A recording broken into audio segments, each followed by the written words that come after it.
Mesdames, Messieurs, bonjour et merci d'avoir pris le rendez-vous de ce 13h. Au menu de l'actualité, la cérémonie de lancement de la première patrouille maritime conjointe de la zone E de la CEDEAO. C'était en présence du ministre délégué auprès du président de la République chargé de la défense nationale. Deuil dans le monde culturel au Bénin, l'artiste percussionniste et auteur-compositeur Janvier Renfort Denagan a tiré sa révérence hier lundi à l'âge de 54 ans et depuis la tombée de la nouvelle, les hommages se succèdent. Plus de précisions dans cette édition. Du côté d'Israël, la campagne de vaccination des enfants de 5 à 11 ans a débuté. Le pays qui se trouve être le deuxième au monde après les États-Unis à étendre la vaccination aux plus jeunes a déjà enregistré un taux vaccinal de personnes âgées de 5,7 millions. Voilà pour le sommaire, le développement dans un instant.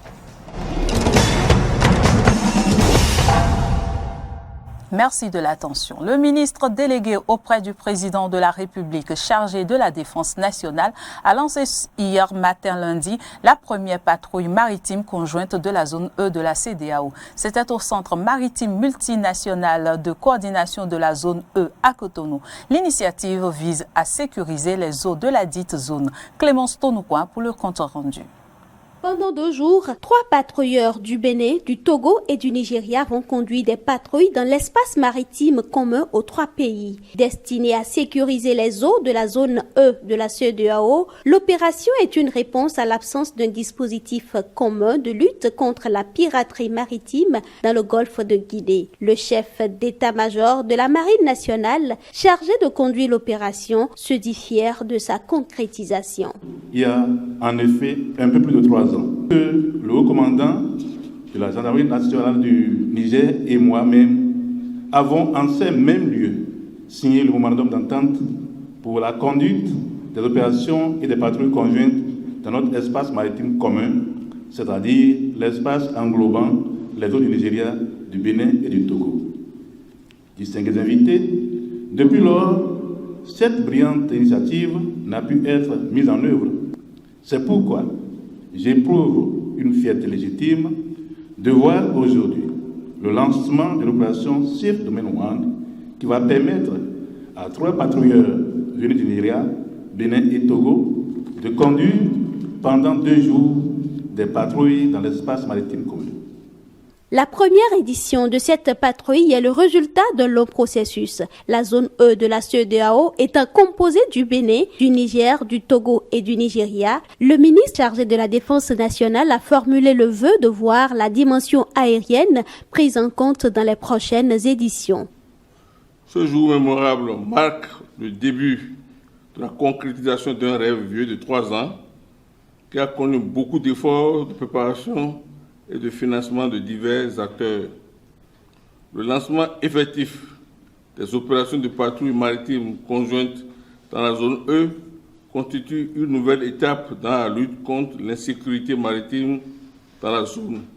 Je nourris l'espoir que les prochaines éditions des opérations de patrouille maritime conjointe incluront la dimension aérienne qu'offrira la gendarmerie du Niger. J'invite toutes les unités engagées dans cette opération à faire preuve de professionnalisme afin de faire de cette première édition un succès éclatant. L'initiative a bénéficié de l'appui financier du Danemark et de la Norvège. Le monde culturel, plus précisément celui de la musique béninoise, a perdu l'un de ses vaillants représentants, Janvier Renfort Denagan, puisque c'est de lui qu'il s'agit. S'est éteint hier lundi 22 novembre 2021 en Allemagne où il résidait depuis des dizaines d'années. Âgé de 54 ans à son décès, Janvier Renfort Denagan est mort des suites d'une longue maladie. Informés de la triste nouvelle, les journalistes culturels lui rendent un hommage mérité à travers ces témoignages. Écoutons-les.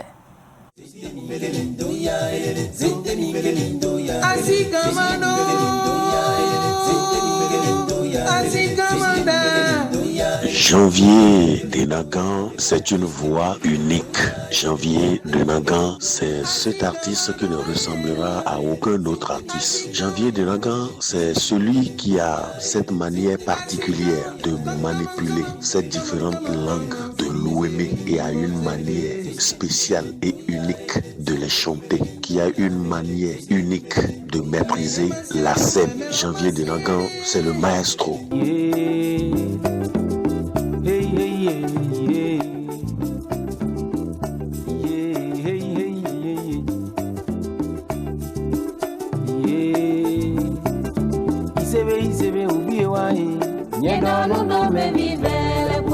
Dès que j'ai appris l'information concernant son décès, je me suis dit, tiens, il fait partie des artistes que mon événement, la Toussaint des artistes que j'organise pour rendre hommage aux artistes défunts, doit prendre en compte dans les éditions prochaines. Pas parce que nous voulons forcément rendre hommage aux uns et aux autres à titre posthume, mais il est quand même important de valoriser certaines personnes, même de leur vivant et même après leur mort. Janvier Renfort Denagan part et donc c'est une grosse perte pour le Bénin, l'Afrique et le monde entier parce que aujourd'hui c'est un artiste internationalement connu. Janvier Renfort Denagan, paix à ton âme, l'artiste ne meurt jamais. Dors en paix. Je rends vraiment hommage, ça me fait mal. Quand j'ai appris l'information, nous rendons vraiment hommage à ce grand artiste qui nous a quittés. Et que la terre lui soit légère, dit-on, et que le Seigneur l'accueille dans ses bonnes grâces. Vous venez de suivre à l'instant les hommages rendus à l'illustre disparu par Auguste Amoussou et Stanislas Dossou. Et pour la quinzaine de vaccinations lancée depuis quelques jours par Eden TV et Diaspora FM, le journaliste Samuel Elijah invite la population générale et les journalistes en particulier à sortir massivement se faire vacciner. Ce faisant, ensemble, nous allons éradiquer cette pandémie de notre pays. Suivez son message au micro de Stanislas Atadenio. Je salue une telle initiative qui vient de la part des médias et je crois que Eden TV est en train de faire le travail qui revient effectivement aux professionnels des médias parce qu'il appartient aux médias effectivement de faire la sensibilisation sur ce mal justement et que ces professionnels de médias donnent justement l'exemple. Le message le plus important que je porte aux journalistes, c'est d'abord de se faire vacciner.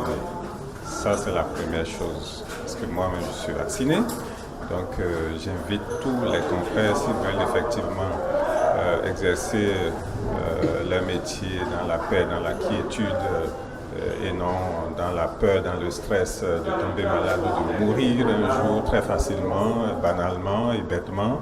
Donc de se faire vacciner, c'est le premier message que j'ai. Ensuite, les mesures barrières, les respecter scrupuleusement, puisque le coronavirus continue de sévir. Donc il faut les respecter scrupuleusement, surtout le port de masque. Le message est donc clair, faisons-nous vacciner, continuons de respecter les mesures barrières qui, entre autres, sont la distanciation sociale, le port de masque là où il y a plus d'une personne et le lavage régulier des mains. Hors de nos frontières à présent, mais toujours sur le continent africain, fin des dépôts de candidatures en Libye en vue de la présidentielle de décembre prochain. Près d'une centaine de candidatures ont été reçues et la Haute Commission électorale nationale a 12 jours pour valider ces candidatures dont l'un des fils de l'ancien guide libyen Mohamed Kadhafi, du maréchal Haftar qui contrôle une partie du pays ou encore celle de l'ancien ministre de l'Intérieur. Suivez donc. 2 semaines après l'ouverture du dépôt des candidatures, les dossiers se sont multipliés à la Haute Commission nationale électorale. Parmi les principaux prétendants à la présidence, le Premier ministre intérimaire en poste depuis février dernier. Mon peuple, mes frères, ma famille, malgré toutes les difficultés et les circonstances ambiguës qui ont accompagné le parcours électoral, je vous invite à ne jamais perdre espoir, car il est devenu clair et de toute évidence le début du bon chemin.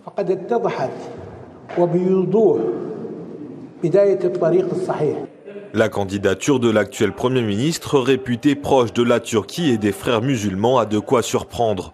Lors des négociations avec l'ONU pour la bonne transition du pays, Abdelhamid Beiba avait promis qu'il ne serait pas candidat. La loi électorale lui impose de suspendre ses fonctions 3 mois avant l'élection en cas de candidature. Autre prétendant parmi les grands noms du scrutin, le maréchal Haftar, ancien commandant de l'armée nationale libyenne. Soutenu par l'Égypte, par l'Arabie Saoudite et un temps par la France, Khalifa Haftar est accusé par certains candidats de vouloir rétablir une dictature. En 2019, il avait déjà essayé de prendre le pouvoir par la force. La semaine dernière, le maréchal a appelé les Libyens à se mobiliser massivement lors de ce scrutin qu'il considère comme la seule chance pour le pays de sortir du chaos.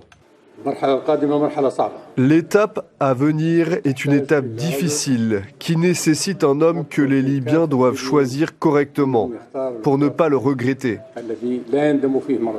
Proche de Khalifa Haftar, le président du Parlement, Aguila Saleh, s'est également porté candidat ces derniers jours. En septembre, l'homme de 77 ans a ratifié unilatéralement une loi électorale qui semble taillée sur mesure pour le maréchal Haftar. Désormais candidat, il assure vouloir œuvrer pour la réconciliation nationale. Je cherche à établir un régime démocratique qui assure la liberté, la justice et l'égalité à tous les individus de la société sans distinction et la participation des citoyens à la vie politique et aux domaines économiques et sociaux. Enfin, dernier des candidats les plus connus, Seif al-Islam Kadhafi. Le fils de l'ancien dirigeant Mouammar Kadhafi s'est lancé dans la course à la présidence. Il est pourtant poursuivi depuis 2011 pour crimes contre l'humanité. L'annonce de la candidature du descendant de Mouammar Kadhafi, qui a gouverné la Libye pendant 42 ans avant de se faire tuer en 2011, laisse dubitative une grande partie de la population. Je considère la nomination de Seif al-Islam comme injuste, car il est toujours recherché par la Cour pénale internationale et a de nombreux jugements contre lui, en plus du fait que c'est une figure controversée.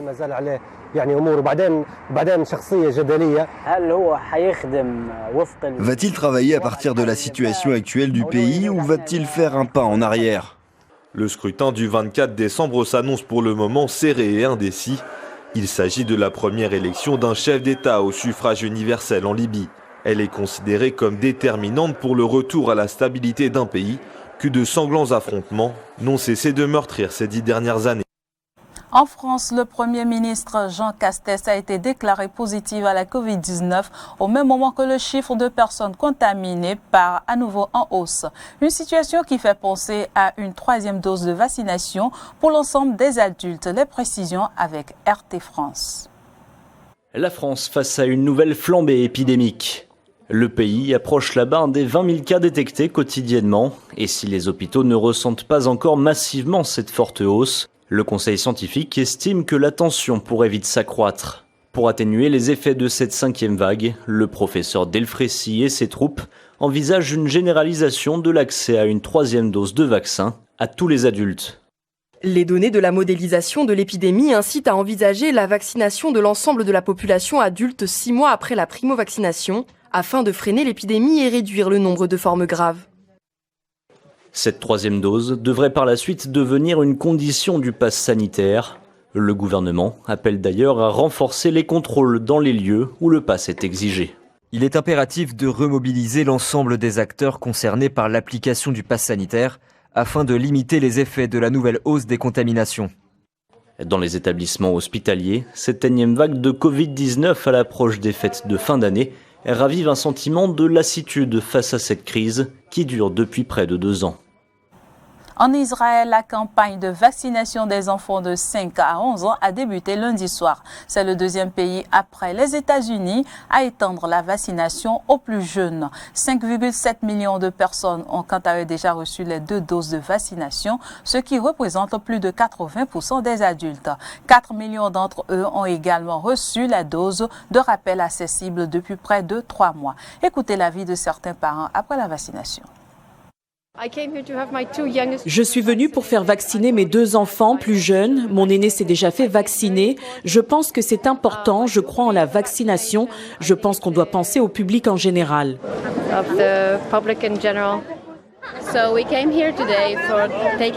Alors nous sommes venus ici aujourd'hui pour se faire vacciner contre le corona. Mon époux et moi, nous avons été vaccinés au début et nous sommes vraiment très enthousiastes d'être présents à l'ouverture de la vaccination pour les 5-11 ans. Et nous savons que nous devons nous faire vacciner pour retrouver une vie normale.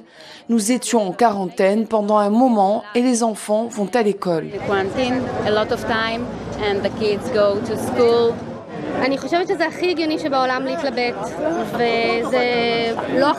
Je pense que c'est logique d'hésiter et ce n'est pas du tout une décision facile parce que nous voulons le meilleur pour nos enfants. En ce moment, avec la pandémie, le meilleur outil pour protéger nos enfants, c'est la vaccination. Le nucléaire iranien est au cœur des débats aujourd'hui à Téhéran. L'Iran espère une réunion constructive avec le chef de l'AIEA qui est arrivé hier soir dans la capitale iranienne à une semaine des pourparlers à Vienne pour relancer l'accord sur le nucléaire. La République islamique rejette déjà les menaces de Washington. Les détails. Une rencontre qui pourrait relancer un pacte historique. Ce lundi, Raphaël Grossi, le chef de l'AIEA, s'est déplacé à Téhéran à une semaine des pourparlers prévus à Vienne. Au programme, des discussions visant à faciliter la reprise des négociations concernant l'accord de 2015 sur le nucléaire iranien. Si l'accord de Vienne ne présente pas des intérêts économiques clairs pour la République islamique d'Iran et la normalisation du commerce extérieur, les autres parties doivent savoir que cette fenêtre d'opportunité ne leur sera pas ouverte éternellement. Une initiative saluée par les États-Unis, malgré l'incertitude grandissante. Depuis l'arrivée au pouvoir de l'ultra-conservateur Ebrahim Raïssi, les relations diplomatiques entre l'Iran et l'Occident se sont refroidies. Résultat, les discussions pour sauver les accords de Vienne sont au point mort. Depuis le retrait unilatéral des États-Unis de l'accord en 2018 sous la présidence de Donald Trump, Washington a rétabli ses sanctions économiques. En réaction, l'Iran a abandonné ses engagements de réduire son programme nucléaire. Selon l'AIEA, depuis 2015, Téhéran a augmenté les quantités produites d'uranium enrichi à 20 et même à 60%. L'accord de Vienne fixait la limite de l'enrichissement à 3,67%. Cette transgression inquiète les États-Unis. Ils voient en cette hausse de production une violation claire des engagements iraniens. Les États-Unis restent déterminés à empêcher l'Iran d'acquérir des armes nucléaires. Nous restons attachés à une issue diplomatique de la question nucléaire, mais si l'Iran n'est pas disposé à s'engager sérieusement, alors nous examinerons toutes les options nécessaires pour assurer la sécurité des États-Unis. Une relance de l'accord sur le nucléaire pourrait conduire à un allègement des sanctions internationales qui paralysent l'économie iranienne. Depuis 2018, le pays souffre d'un déficit budgétaire de près de 14 milliards de dollars. C'est la fin de cette édition. Merci à tous de l'avoir suivi. Mais en attendant, les prochains rendez-vous, l'information se poursuit sur nos différentes plateformes digitales Facebook, Twitter, YouTube et sur notre site internet www.benin-eden.tv.